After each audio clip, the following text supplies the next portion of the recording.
What up, y'all? Testing, testing. Need some new mics. Niggas try to get me out of here, y'all. Somebody stole my last recording equipment. Let me know how this audio sound. What up?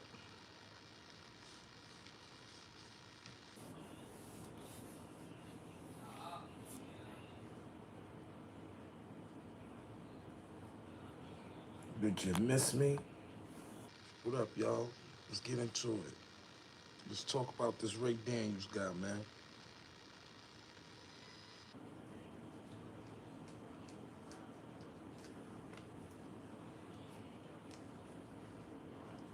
What up? Hit the likes as y'all come in.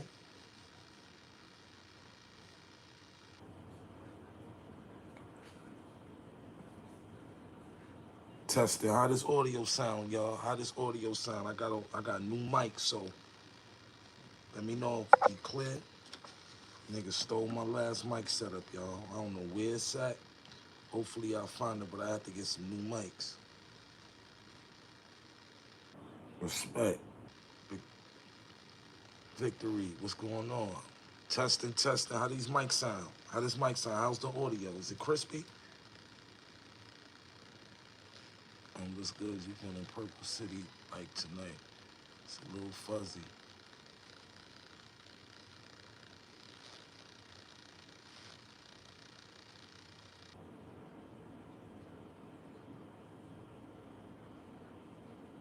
It's a little static, but not much. Let me know. How the audio, y'all? Is the static going? Some new mics, so y'all sure I'm good? Is the static going?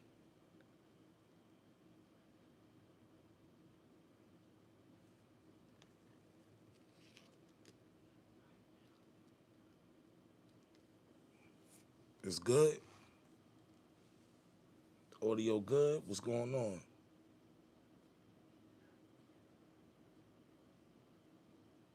Clear as a bell. All right, cool. What's going on, y'all, man? Let's talk about this Ray Daniels guy. He gets donkey of the day. He takes shots at my man Wayno. We're gonna talk about it, man, cause I'm sick and tired of this guy, man. Like for real. We're gonna be as positive as we can. Spanks, Jetta, what's going on, my brothers? Piff Masters, what's going on?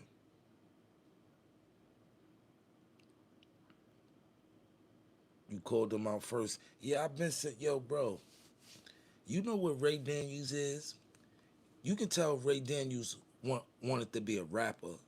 Ray Daniels wanted to be a rapper, but he probably didn't have the talent to be a rapper. So he became an executive, and from an executive, he became a manager. But when he first, I ain't gonna lie, when he first stepped on the scene, like as a podcaster, as a media, I used to check him out and be like, yo, he might, this guy might have, But then as time rolled on, you see he turned into this character. You know what I'm saying? He started wearing the dark shades and wearing jewelry and doing this and just he created this Ray Daniels character. Not saying that's not him, but he created this super uh arrogant, know it all, ends all be all person of the industry, calls himself the cultural referee. Like, yo, now we gonna talk about this, man. We gonna talk about it. We got so much to talk about, beloved. What's going on? Everyone loves Trump. Nice glasses, thank you.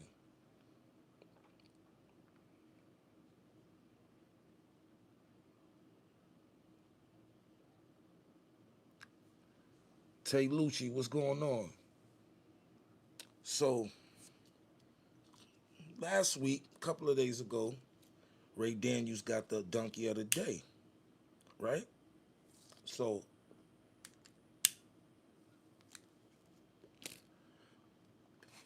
Charlemagne the God called him out and was really, Cause you know what Ray Daniels do? He talks out of turn. He acts like he's the biggest guru in the music business when it comes to father's information and stuff like that, right? So he's the type of person. He's like the guy on the block that can't wait to tell somebody got killed. Like, yo, you know who got killed? He's that person. He's the one that can't wait to tell something that he knows. He can't keep it under his hat. And that's what make you suspect, the one that always want to be the bearer of information. And 9 times out of 10 the information be frivolous hearsay, not even a known fact. It's just going off a hearsay, maybe a conversation. You never thought, Ray, that somebody might just be baiting you just because they know you gonna go run and tell it on some Martin shit? You don't think somebody just give you information because they know you gonna go run and tell it? It's not that you got insiders or these is your friends or this, that, and the third. No, bro. You can't hold water. You can't hold water. And then you put other people in hot water indirectly by telling what you heard.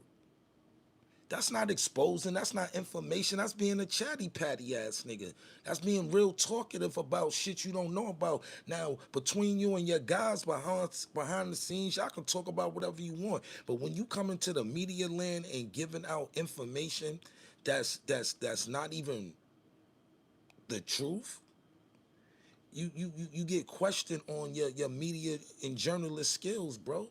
Like, tighten up, man. Everything ain't for everybody. Sometimes keep something under your fucking hat.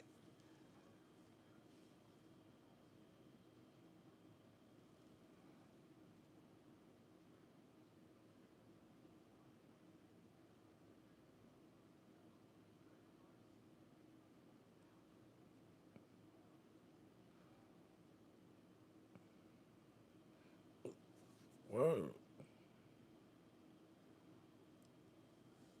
Shout out to everybody in the chat. Hit them likes.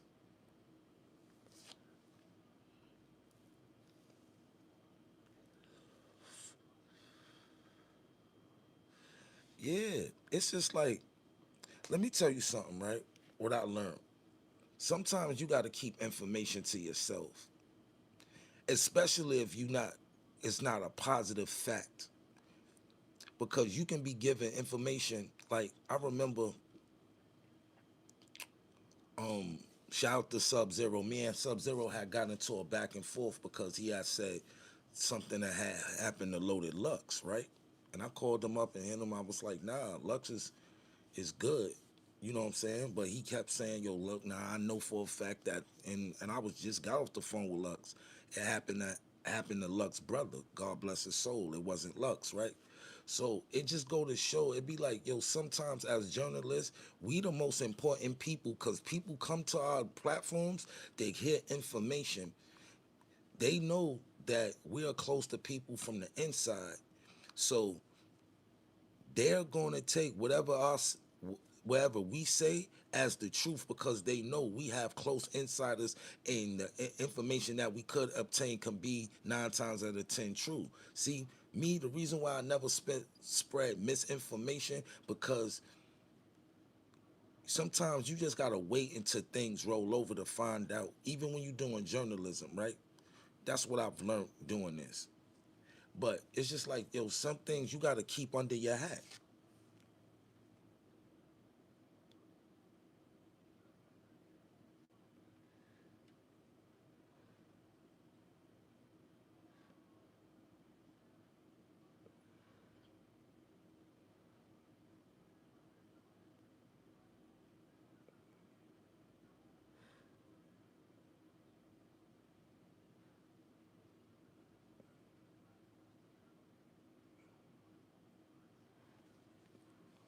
Word. But it's just like this, right? I got a call of like 2 weeks ago. Shout out to my guy Fred Money. Shout out to JR. Shout out to Harrell. I just spoke to them on FaceTime, right? I knew for about like almost a month that they was putting together a Dipset concert, right? for the new Double Trouble album that's coming out. Shout out to Duke the God. Um, and I had the flyer. I was asked to come. I didn't go to my Instagram and post the flyer. I didn't go to my live and say, "Yo, guess what?" Because there's a time and there's a place for everything. Sometimes you got to keep things under your hat. No, like G.I. Joe. Remember the saying in G.I. Joe? Knowing is half the battle. Long as you know something, that's just good enough. The world ain't got to know everything. And then the niggas that's your so-called friends in the industry, they gonna stop telling you things because you going around spreading the information before it even get out. Like you can be blowing up something. Why you wanna blow up spots? Why you wanna be the one that like you you not the all like the ends all be all. Like you gotta understand that, bro. Like sometimes, yo, we're the worst folks to get success. Cause the success and the money and the accolades, it turns to arrogance and ignorance. It's like, yo, bro, you're not the only black man that put up numbers in the music business. You not. You not, bro. You not. It's niggas out here that's been doing their things for years before you got in the music business. You gotta be. I ain't telling nobody to be humble, but you gotta be courteous of the game, bro. If you're gonna be the culture referee and you bring in the culture and you guiding this through, you gotta give us correct information. You can't just go off of hearsay and your phone conversations with your industry buddies, because they can be throwing you for a loop just to see what you gonna run and tell. So now, when they got the real juicy information, you not gonna be the one to get it, because they know you gonna go blow up a spot, and they can get fired from just leaking. People know who they tell things to. They know. It's just like if I tell certain person things and they get back, I know who said it. That's why I tell a person something. If it get back to three other niggas, I know who said it. It's that easy. Sometimes you gotta leave traps out for these niggas.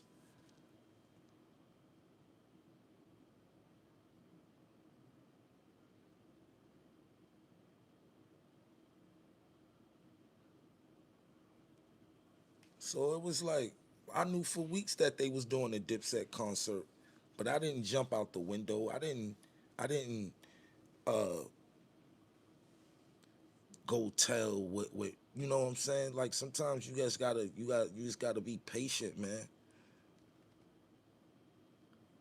For everybody in the live, how's the audio? Any static? Am I clear? These is new mics. My last set of mic, I don't know where they go. They just up and disappeared. These are some new mics.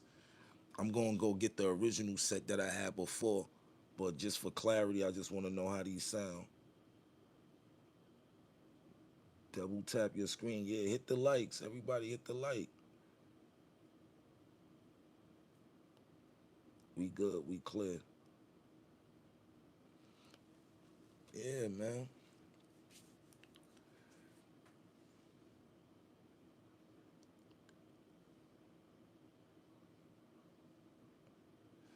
So that's why as journalists we gotta we like we we know sometimes when we go to the real news we don't get the truth.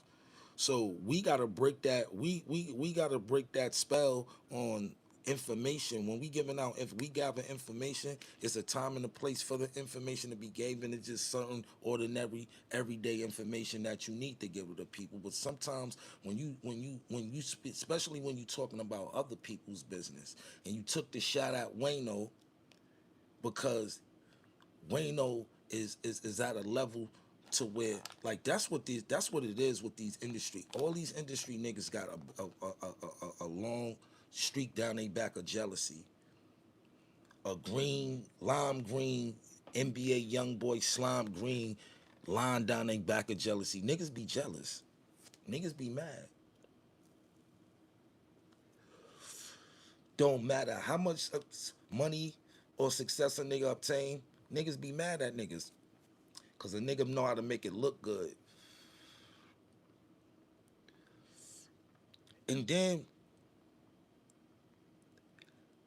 they don't even look at you as, they don't even look at you as a Atlanta nigga.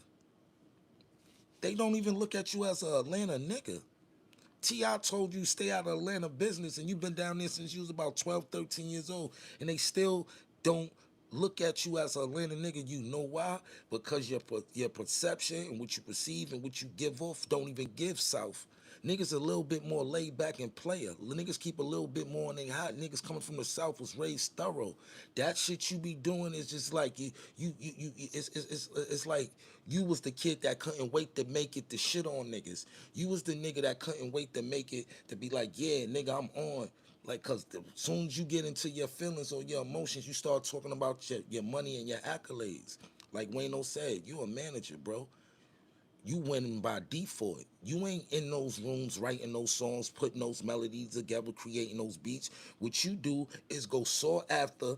You go look for the writer that probably don't have the resources, but he have the talent, and you got the connections. He got the music. You put it together, and y'all win together. But you gotta stop saying, yo, I'm winning. I'm doing this. I'm doing that. No, you're a part of. You're a collective. You're getting a percentage of for somebody else's hard work. That's easy. It's easy for me to go out right now. Shout out to my homegirl L out in Philly. Shout out to my man Pop from the barbershop from Brooklyn, from the Biggie fame. We gonna have a talent search out in Philadelphia, in conjunction with In the Cut Studios. We gonna have a September 26th pull up. Um, the flyers on my Instagram. Pull up.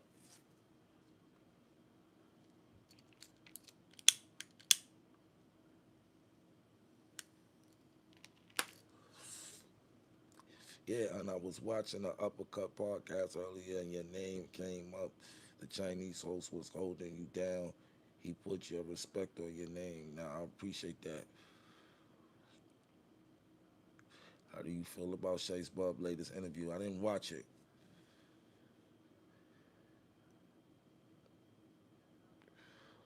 Yeah, Spanks, you know I'm working hard, baby. Positive internet energy.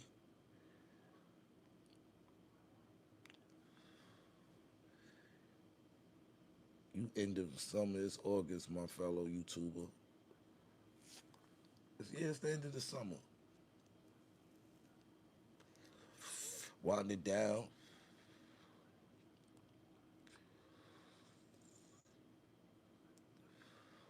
And this is not the bash. This is not the bash, my fellow brother, because it's nothing but positive internet energy, but you gotta call a spade, bro. You gotta calm the arrogance down, bro.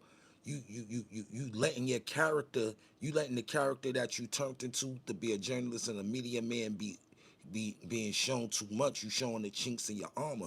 You gotta pipe down, bro.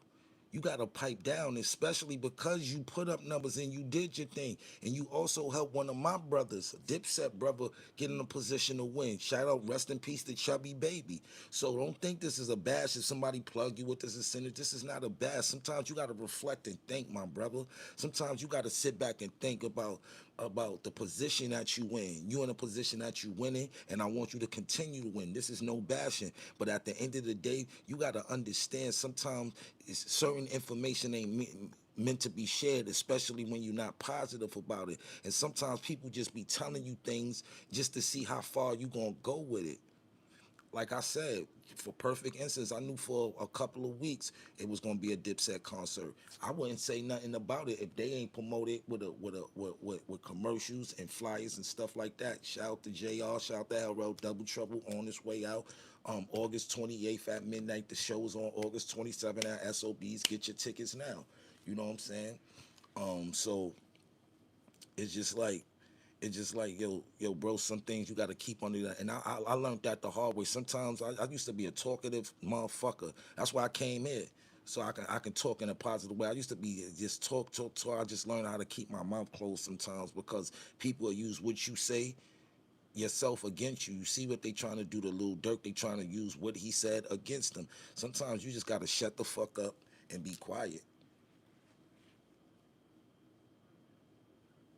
You looking good, but I said thank you, bro. Yeah, Chubby Baby passed away.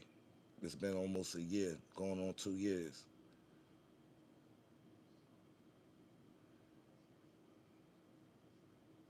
In November, it'll be 2 years Chubby been gone. But where can we get some of that more hip hop stories real soon? The winter, the summer's calming down. The winter, I'm gonna be dropping all type of original content. You know what I'm saying? Vlogs, me vacationing, me creating clothes, me acting, taking acting, me going to sewing class. A lot of stuff, man. It's a lot. I'm changing my whole perspective. You gotta change. You gotta evolve with the times. Sometimes it ain't all about staying in the same place. Sometimes you gotta move forward. You gotta let go a lot of shit, people, places, and things.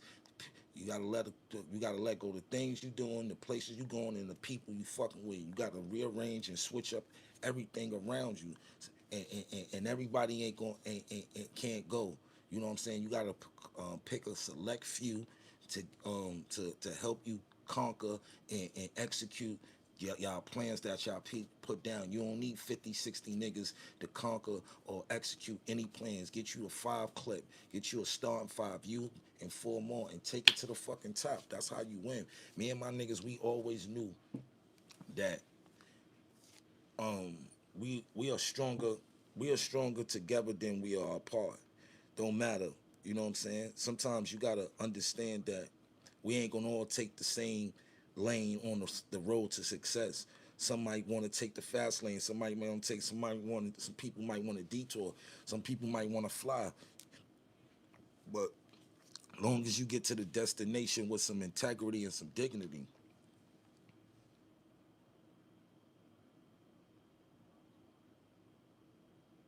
natural causes, natural causes. I ain't never. I ain't no paper boy died. Rest in peace.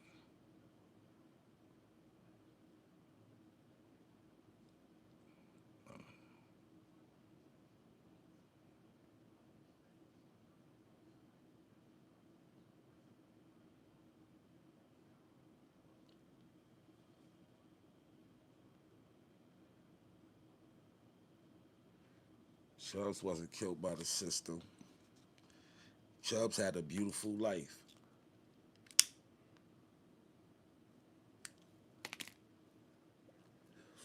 He had beautiful kids. He had a beautiful wife. He got to be successful. You know what I'm saying? He got to travel the world. He got to put a lot of things that y'all know, the love that y'all might not even know, things that he put together. Like that would have time to be alive if it wasn't for Chubby Baby, Future, and Drake would have never did that album. Chubbs put that together. Chubbs was there. Chubbs made sure them guys, those two mega stars, settled their differences like men and got to work and made some more millions and shit like that. You gotta understand, man. This shit ain't about.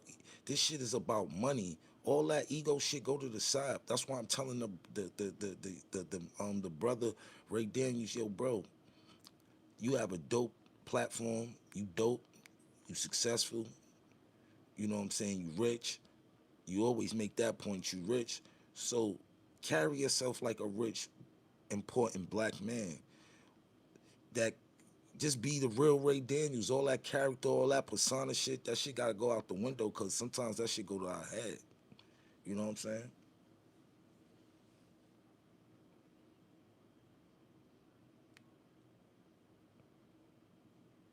Keep the lives up there, man. You gotta keep the live. I try to stay as up.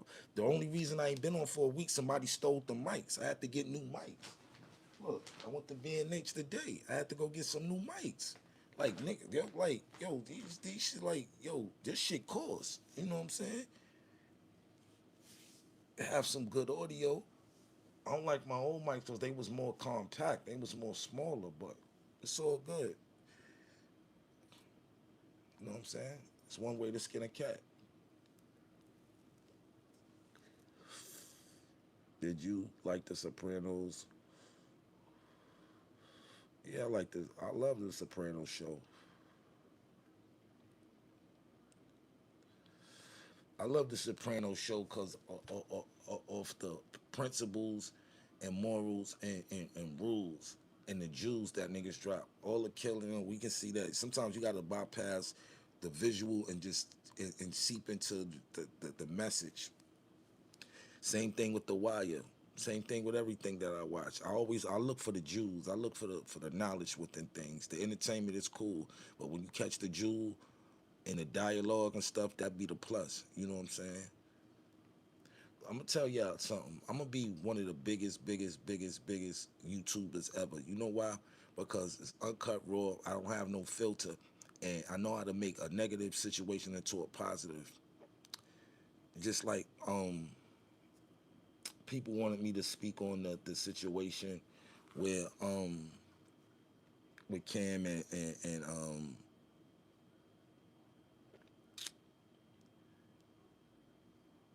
Albial. Shout out to Albial. Love his music. Cobra, one of my favorites. This bump that shit, fire. It's just like yo. Sometimes, right?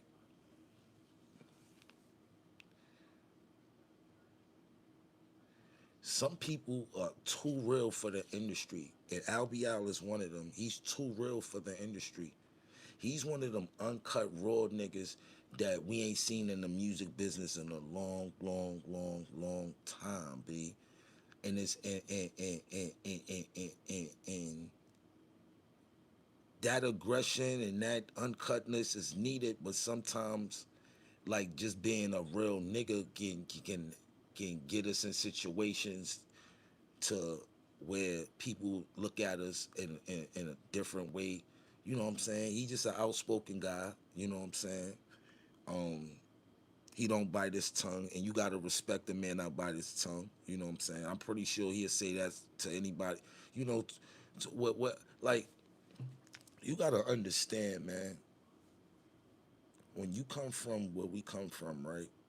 Poverty-stricken hoods, it's just certain things don't matter how much money or success you get, it's never gonna leave you. That street mentality, on the go, no nonsense. I'm not having none of that bullshit. I'm on go, no matter what I gotta sacrifice. It's just instilled in some niggas, and Albial is one of them. He's not going. You know what I'm saying? And he's outspoken, and you know what I'm saying. It's just like you know. It's ordinary opinionated shit. You know what I'm saying? But when it hits the media and and people start just taking clips of what you said and don't get the whole full dialogue. I watched the whole interview and yo, it's just like sometimes as journalists, we we trying to reach the top, and we know the controversy sells. So sometimes we might stick our hand in a pit in a pit, the fire pit sometimes, and that's what happens with those type of situations, man. Hopefully them men can talk and get over that situation, because it's really nothing. It's just a bunch of motherfuckers out taking clips and trying to make something bigger than what it is. Everybody got an opinion. As men, we should be able to say what we feel and stuff like that. But just sometimes the way it come across on screen, it just comes off a little offensive. So everybody don't have tough skin. Everybody don't know how to take real nigga shit. You know what I'm saying? You gotta respect real nigga shit. You know what I'm saying? And you gotta understand a nigga like Albial is from different walks of life. You know what I'm saying? He been through a lot. You know what I'm saying? His life is kind of documented about the things that he was involved with. So, you know what I'm saying? Certain elements just don't leave a nigga just because he's successful, man. And niggas gotta realize that. So that's all I got to say on that. You know what I'm saying? Real nigga shit, positive internet energy.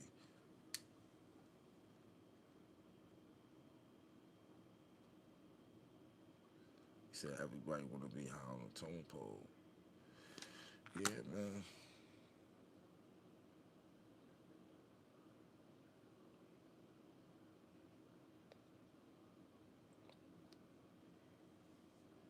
But like I said, I always try to make a positive.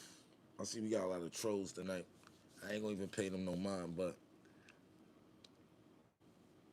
like I said, man,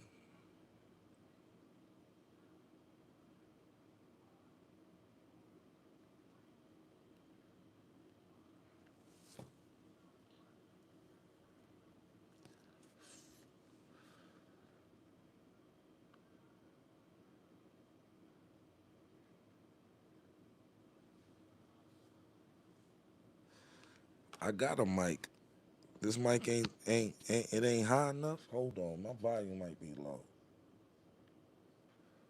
How's the mic?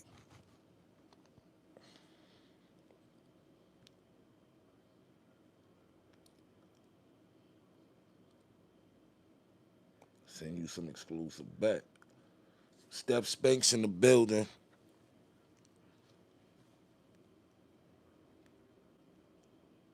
Loud and clear. You clear. I hear you just fine. But yeah, man.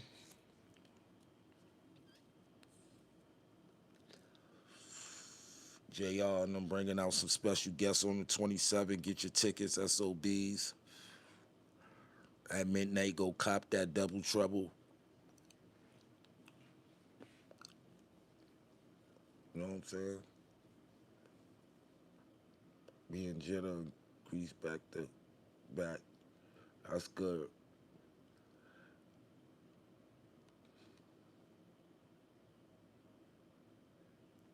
So it sounds louder because the mic was in. The mic is right here. But it's just like, man,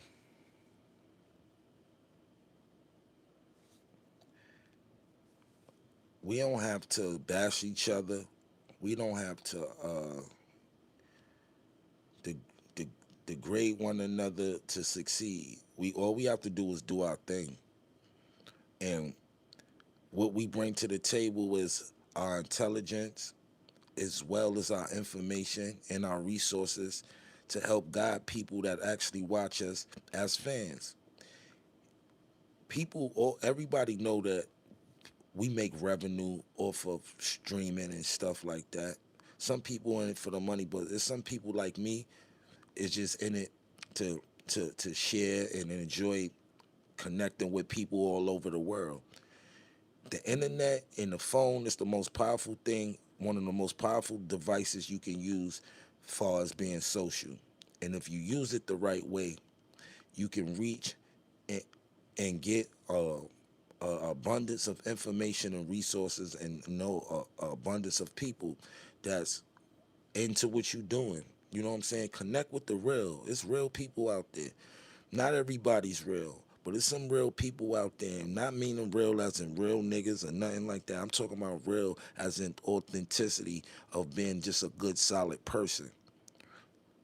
It's a solid people come in abundance. You just gotta cherish them when they're around you. You know what I'm saying? You can't take advantage of them. We all been, we all were brought here to be used, but when we start misusing each other, that's when it gets crazy.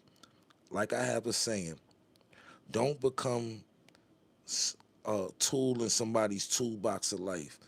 Become a part of the tool belt. The tools that's most utilized is around the belt, around the waist. It stays close to you.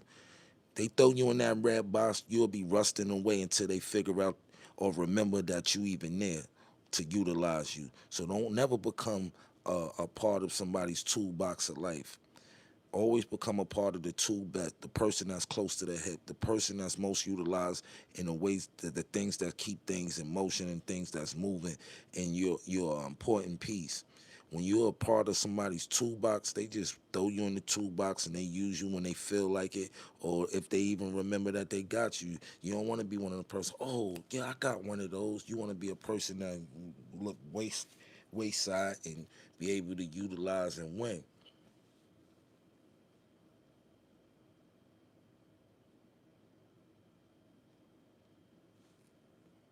You crushed the train station joint for real. I appreciate that.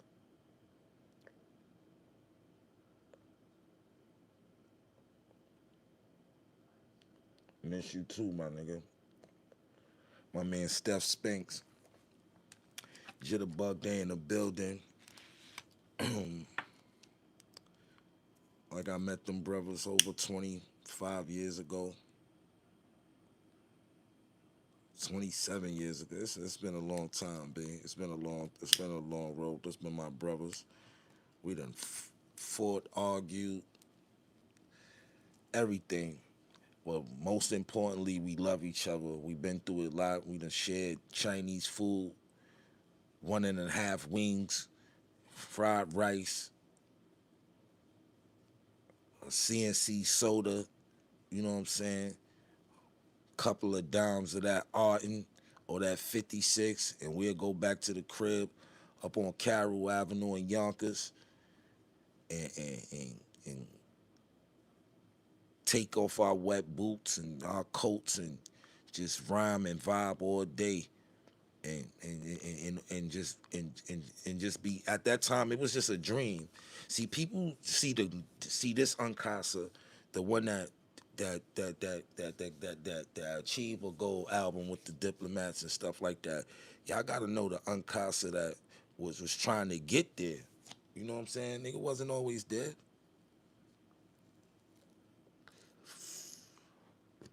I grew up a hip hop fan, wishing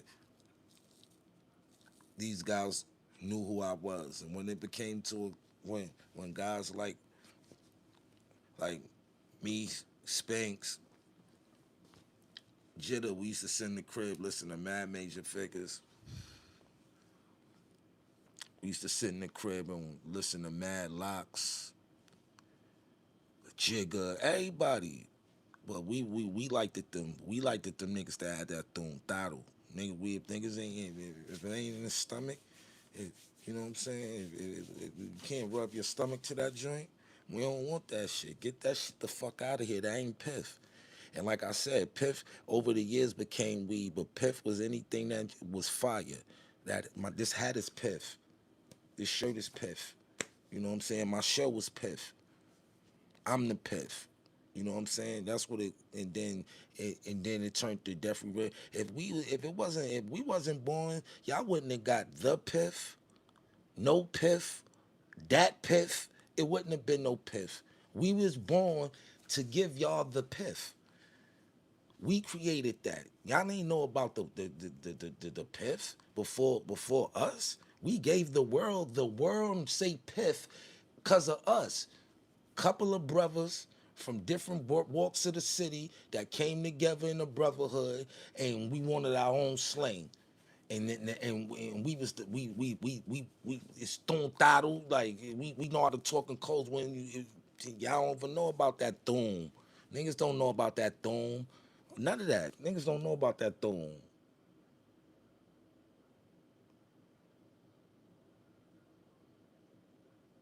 Word. First first of all, word. We the piff. You the piff. Yeah. Piff Masters, yeah.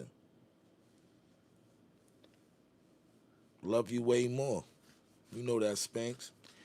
They don't understand. They don't understand them days when we was down to our last $50 a piece and all we had was merch to go sell iceberg, bootleg icebergs and walkie-talkie watches and burnout phones and standing on 145th in the rain and sitting in the van with Key and selling CDs. They don't niggas don't understand about that grind. They only see the glamour and glitz and the gold albums and the fame and all that. They don't remember. Niggas don't remember when yo you one day I buy the weed and Steph Spinks buy the food and which and Jitta get the cat fed back to Carol out because niggas wasn't taking no long trips or when he had the Sterling. You know what I'm saying? Niggas had that good old Sterling. Nigga, that Sterling was getting us around for a minute. You know what I'm saying? Running around with their grandfather Boogaloo. Y'all like they don't niggas don't know about those days. That's why Uncasa True Hip Hop Stories, Uncasa Lives be official because I be giving y'all the uncut raw of how things was created. Like me, Steph Spanks and Jitter used to run around with they grandfather Boogaloo, the OG, Big Boogaloo, running around all day. He taking us all around the city, down canal to go re-up, all that. Like people don't understand those days. So that's why I'm still able to reflect. And I'm the same person because those is the days that grounded me and made me the man that I am today. A lot of people don't understand. You gotta go through, you gotta go, you gotta, with no struggle is no progress. Quoted Frederick Douglass. No, and I've lived on the avenue of Frederick Douglass half of my life. No struggle, no progress. And if you don't never have no struggle, you will never know what progress is. You gotta have some struggle to appreciate a win. If you always won and you ain't never lost, you ain't gonna appreciate the win that much. You know what I'm saying? You gotta know how to lose. You gotta know how to fail, fall on your face, go broke, cry, be depressed, back against the wall, doing anything just to get the dollar, just to go through another day. But sometimes you just gotta be like, yo, you know what? Allah ain't gonna put me through nothing I can't handle, and we gonna get through this. You know what I'm saying? And it's no mistake that I met them young brothers when I did, because it's like Allah said, "I now it's time for the era of the pith. Creatively, musically, spiritually, we got to give the world something that the word is gonna spread like wildfire once y'all say it." And once I got around them guys, and we it was an instant bond when I met Jitterbug and Cuzzo and Steph Spinks. They was family automatically. We going to sleep, we waking up, same thing, smoking a bunch of weed, rhyming all day until it's time to go hustle. And that was every day for a few years. And we was the first niggas to battle Cassidy and the Larceny family. We seen Kiss. Um, we just finished hustling all day. It was dead cold. It was brick. We was up on Humford 56 in Broadway. We went to the weed spot because we was on our way to Carroll Avenue. Where we was up on Carroll. If you from Yonkers, y'all know about Carroll and all that. So we used to we used to go to the weed spot before we go to the crib. You need that piff to make that piff. So we used to go get some raw weed, spend about $100, go get a bunch of weed, some Chinese food, and we go to the crib and we lock in. Well, one day we went to the weed spot and we seen Kiss. He was in the OJ and he was like, "Yo, I know y'all niggas be getting busy. Yo, I got these niggas from Philly. I want to test the waters with these niggas. I know y'all niggas, yo, come up to the building 33 up the Rough Rider studio, Powerhouse. Come show these niggas what's up." So we go up there, pull up, we walk in that joint packed. Niggas on they stank feet shit. Doom Thaddle. Niggas don't know about that grimy Doom Thaddle studio session. Nigga Cassidy had his pants rolled up, and he even had on shoes. That nigga just had on white socks with his skelly rolled up, rolling a big ass joint. Styles and them niggas was on the pool table, big ass Cardi watches, big rings on. I remember this shit like it was yesterday. Me and my niggas, we was iceberg down, snorkels on, all that shit. We was crispy too. So we go. So nigga Styles like, yo, I be seeing y'all niggas all over. What y'all niggas do? So Kish look at the nigga Styles like, you ain't hear my young niggas? Oh nah, let's go to the room. So we all go to the room. There's about 40 niggas packed in this fucking little ass room. Cassidy and the Larceny family, Styles, Kiss, P Killer, mad niggas in this joint. We getting busy. Steph Spanks, we start mushing each other. We getting each other hype. Steph Spanks and Jitter, they do their routine. I knew all they rhymes, so I was hopping in. So they was thinking, them niggas might have think we was all writing our rhymes together. We just knew when to come in. Spanks would turn his back, say the word, I say the word. Then Jitter say the word, and I'd start rapping, and then I'll stop, and he'll say one of my, and niggas was like, "Ooh, these niggas is, ooh, what y'all niggas go by?" We was like 4, 5, 6. They was like, "Oh, them niggas is L, them niggas is L, yeah, oh, them niggas is L." Nigga Kiss was like, "I told you niggas, That's when I had spit that. I'm living in the equinox. Niggas eat with Glocks. Enough still to cease the block. Add yeast to increase the rock. I got knowledge that can teach my pops. Watch my pockets increase with knots. Play the low. I'll spit that. That's like one of the. I think that's that morning I wrote that, and that wound up being on a diplomat. But I wrote that in Carroll Avenue with Steph Spinks and Jitter. Like we used to just write all day. Like we used to have notebooks. Then it got to a time where we ain't got no time to be writing. We got to memorize that shit and all that and get busy. But yeah, we got busy with the Larceny family. They knew who we was when we left that joint. Niggas was like, oh nah, these niggas is tough. These niggas hard as nails. Them 4, 5, 6 niggas just came through and yeah. Kiss was like, yeah, I told you, ha. I told you. Yeah, ha. Harlem and Yonkers niggas. Yeah, they be in Yonkers, Harlem, everywhere. Them niggas be everywhere, son. Word, ha. Am I lying? Am I lying? Yo, Stinks, am I lying? That verse was bananas. With my lying, Spanks? Let them know in the chat if I'm lying or not, Spanks. We was lit. He telling the truth. Great battle. Niggas, come on, B.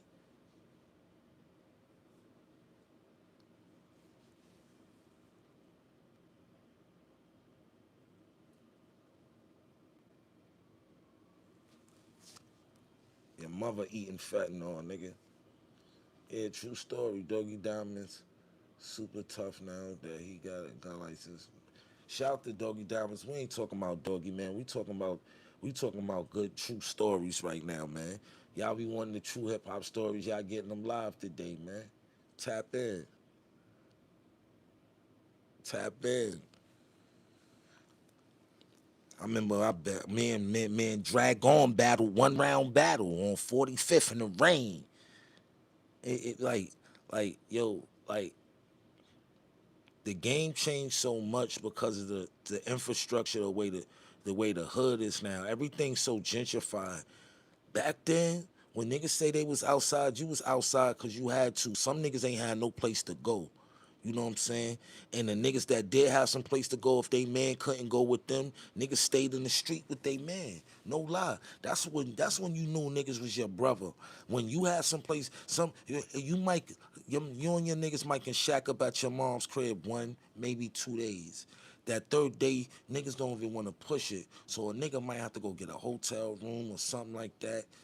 Nigga, you be with you'll have a home to go to, but you'll be in the streets with your man 2, 3 days, hustling, bustling, doing sleeping, whatever nigga gotta do, studio, wherever, just because your man, you ain't wanna leave your man hanging. You know what I'm saying? That's what real niggas are. That's what 4, 5, 6 was constructed of. One for all for one. We one family. What you got, I got. What I got, you got. No matter what it is.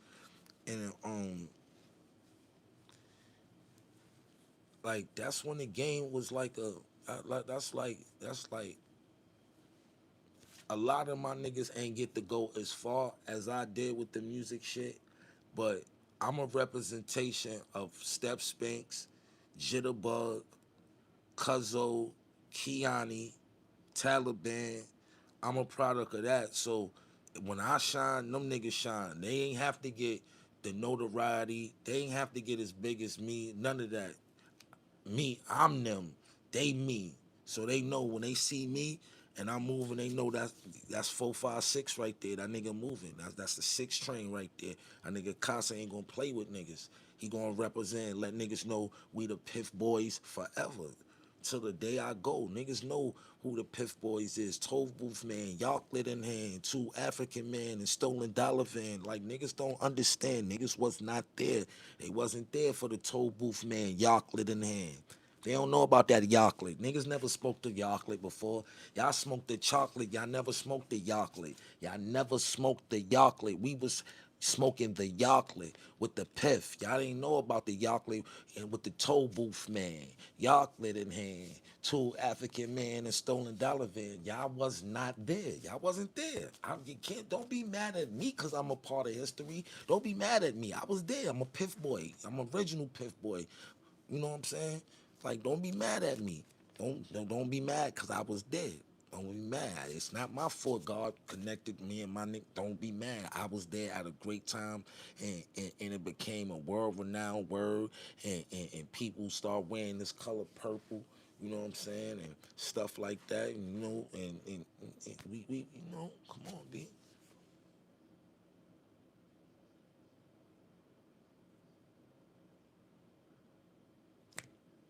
So booth man, Yarklin in hand, two African men stolen a dollar van. Yeah, niggas don't know about that.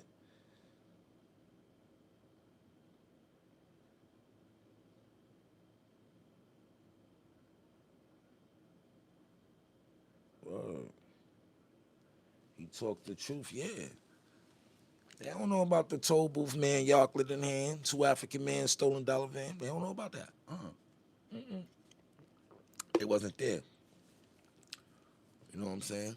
They wasn't there. Like I be telling her, yeah, man. First time I meet, first time I meet Jigga Man. Let's talk about the first time I met Jigga Man. Jay-Z, Sean Carter. You know what I'm saying? Iceberg Slim, Hova, Ghostwriter, whatever y'all niggas want to call him, S. Dot. You know what I'm saying? Check it.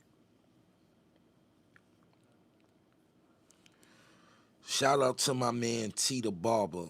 T the Barber was a nigga that was well connected, well respected, barber in Harlem. Cut here on her 45th.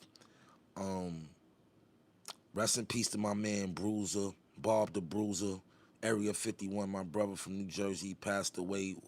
One of the illest producers you will ever hear in your life. Crazy Funky Finger Productions on that MPC. That kid's no joke. God bless his soul. I love you. I miss you, Bob. So one day, um, T T came to the to Area 51. That's what me and Bruiser used to call his basement in his crib. And he was like, "Yo, Juan, he just built a studio. You know, Hove and all them niggas be up in that shit. They got some shit called Keep It Real Wednesday, and you know, I want y'all niggas to go get busy. They want niggas they rhyme, and they want hear niggas beats, but they be disrespecting niggas shit. If you whack, they disrespect you hard in front of everybody. So he said, I got faith in you niggas. I know rhyme his ass off, and I know your beats is crazy. So what y'all niggas want to do? We like, where we going? So so that was a Monday. That Wednesday came. We go down a baseline. We go there. Everybody in that shit. Clue, Bleak, um, Vaughn, Tata, whole Rockefeller in that shit, right?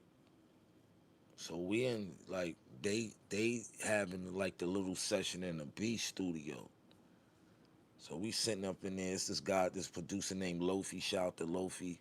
They was giving Lofi a hard time, but Lofi was a dope ass producer. Shout out to Lofi. And they was just giving niggas a hard time. So G to K, shout out to my nigga G to K, he was there. And Money H was there. First time I made Money H bags. And niggas was going. So y'all might have seen this kid on the Fate the Black the movie. He was the one that was like, yo, I don't know what direction I want to rhyme. He was in the room with Jay-Z and Guru.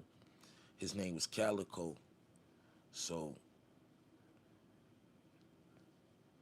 he came in there popping jazz. I got on some bullshit and like, yo, let's get it. Just as soon as I said let's get it, that nigga Hove walked in the room. This is when I knew Hove was a tall motherfucker. Only time I seen Hove, like, is when I went to the concert at the Apollo. But this is my first time like seeing him up close. So this nigga had on all black, black jeans, black t-shirt, black Von Dutch hat, iced out dog tags, Jacob watch, all white Adidas with the black stripes. I remember from head to toe what this nigga had on. I got a photographic memory.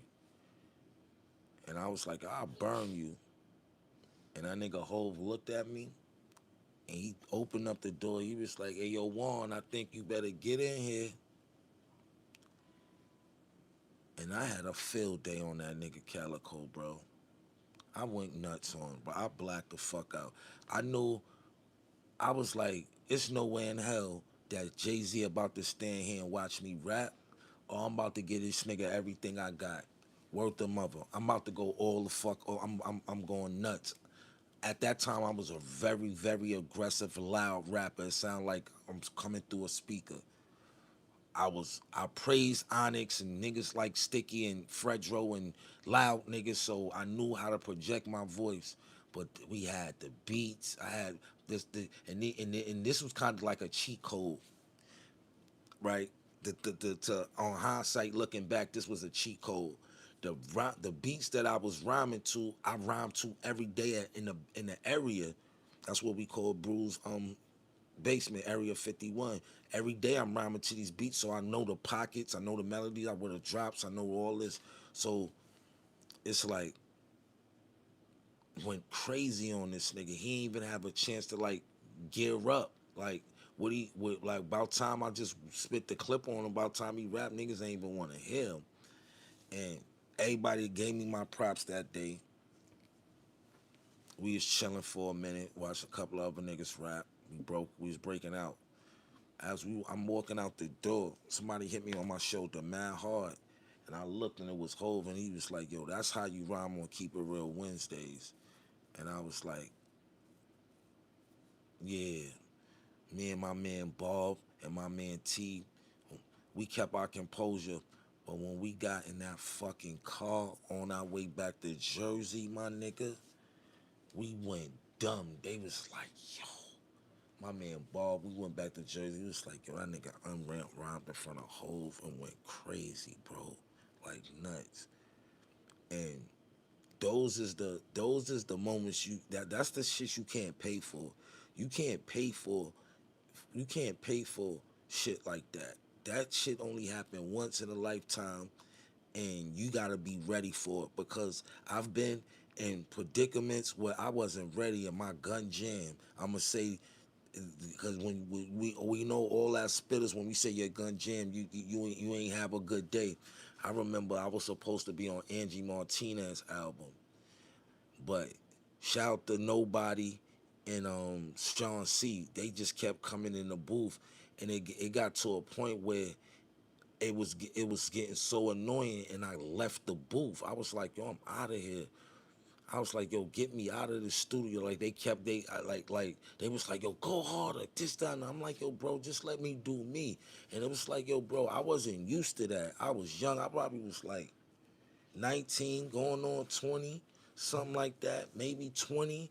I know I wasn't 21 yet. I was like going on 20, and I walked out. I was like, "Yo, Angie, I'm sorry. I gotta be out." And I left, and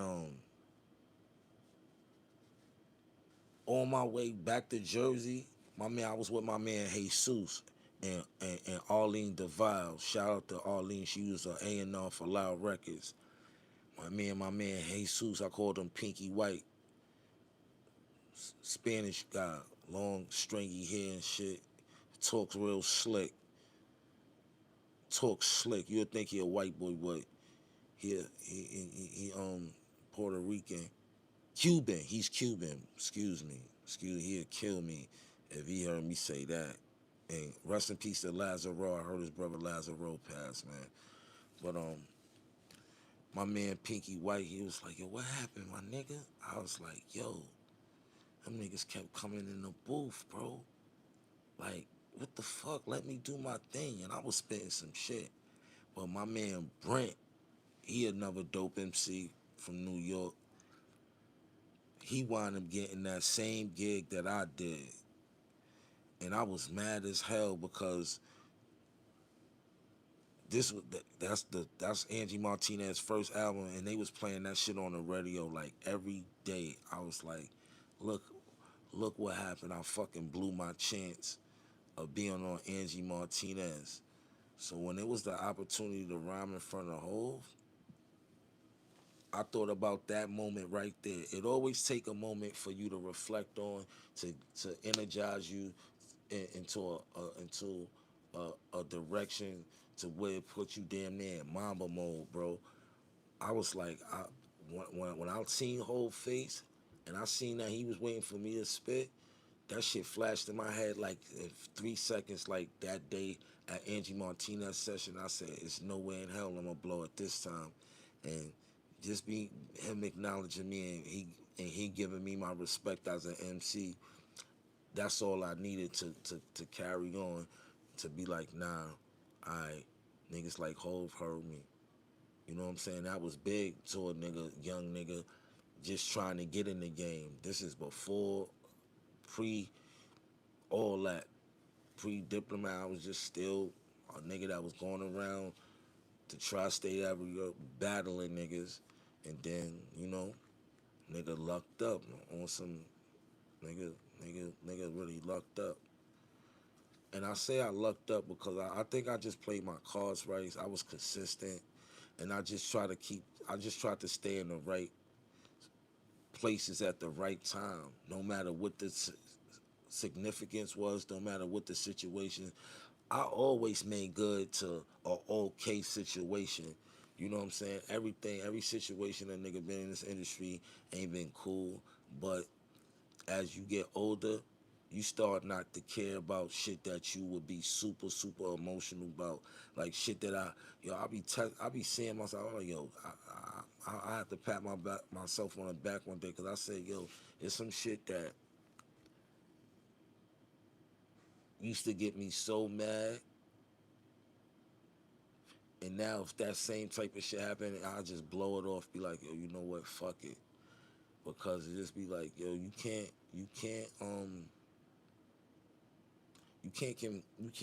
complain about spilled milk. You just gotta wipe that shit up and pour another glass. You know what I'm saying? So that's how I just be looking at things. Sometimes I just be letting things go. Cause when you, cause yo, bro, I used to stress the littlest things, and that shit ain't good for your health. So sometimes you gotta do like when Bill Cosby, when Heathcliff told Elvin, he said, yo, bro, sometimes you gotta just go like that, and that's what it is. You know what I'm saying? And to get back to the Ray Daniels thing, that's what what I'm saying. It's just like, yo, bro, don't let ego and money and accolades speak for you. Speak from the heart of a man, so we can know what's in integrity in your heart, so we can believe you as a journalist. Because if you claiming to coach a referee, coaches, you not from what you doing, you really not teaching us no plays.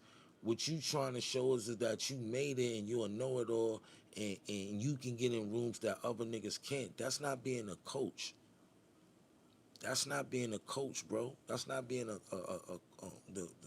that's not being a coach. The cultural referee. That's not being a referee. And and that's what you if you call that coach a refereeing, the fight is fixed, because it's just off a lot of opinionated, off the wall theories that you have, and then sometimes it really makes no sense. Like I said, when I first um seen him, I was like, yo, this guy's be talking some interest, and then you be like, you see him turn into this character.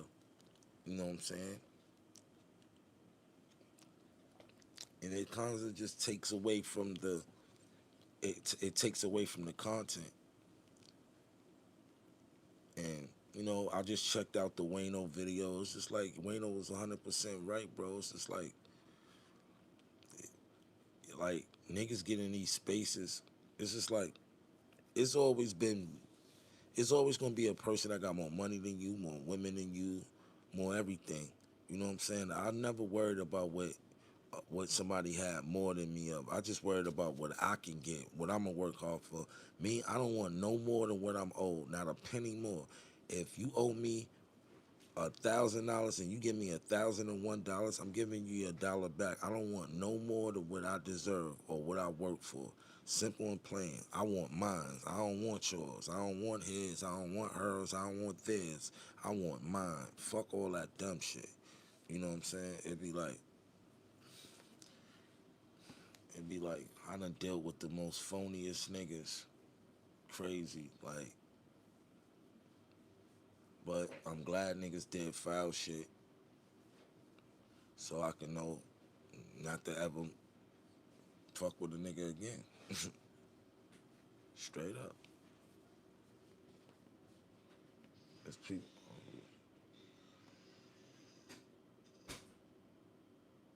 Each one teach one. Yep.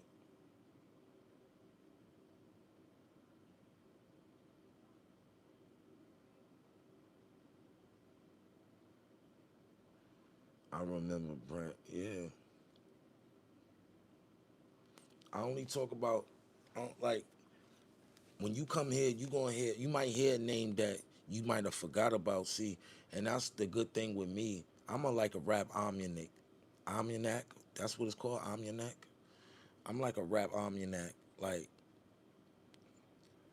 I touch on and say things that niggas forgot about because niggas is so used to this fast like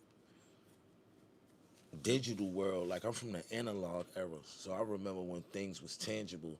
I remember when you had to go buy your music and wait on long lines, and sometimes you might go there and that shit be sold out. So you might until you can buy it, you go to your man house and dub it, get a CD burnt. You know what I'm saying? You still want that original copy, but that burnt copy of the new it was written CD will hold you over until you go buy that real thing because you want to read the rhymes and you want to smell the inside of the cover and see who did what beat and stuff like that and put the poster on your wall. You know what I'm saying? Nowadays, press of a button, it's not even enough time to digest the music because there's so much music being put out because of independency, digital streaming, all it kind of oversaturated the game because it's too much to consume. You can't consume.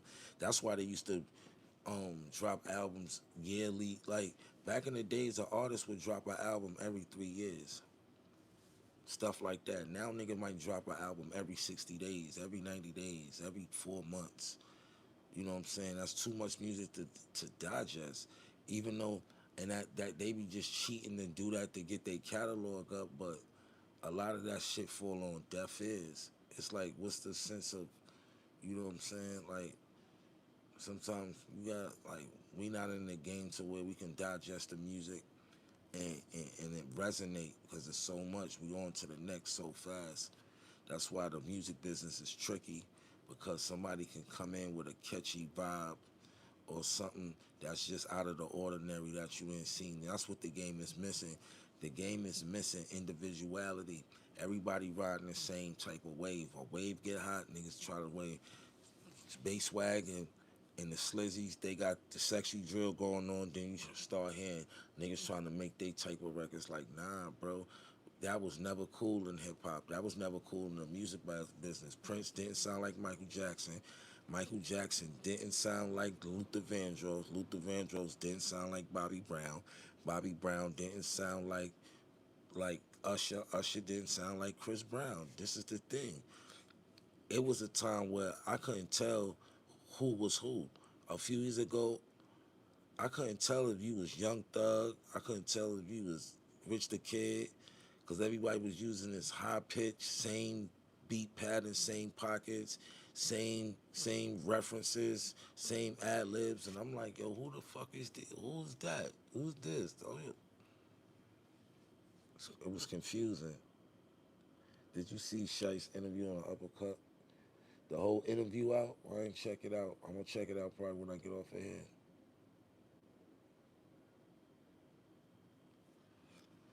But yeah, man, we've been up here an hour and 9 minutes. That's good enough time for y'all. I appreciate y'all for stopping in. Hit that like button.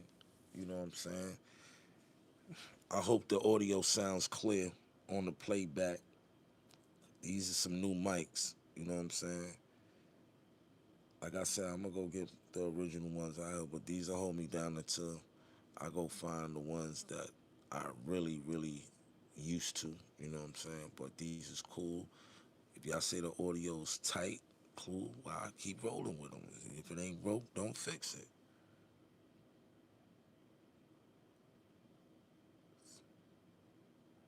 Send your check. I got you, buzzing.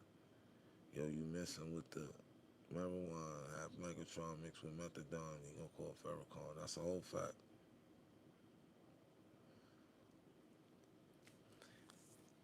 Word, man. I gave y'all a few stories today. Shout out to Steph Spinks, Jitterbug on the check-in, 456 Family, Full Life, in the loop. We just vibing, bro. Then like it's dope that I'm able to. I might not be able to see his face or hear his voice, but he's communicating through the chat. That's my brother. You know what I'm saying?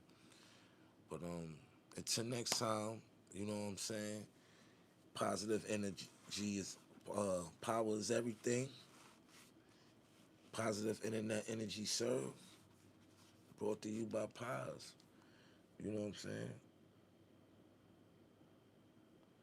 And we out.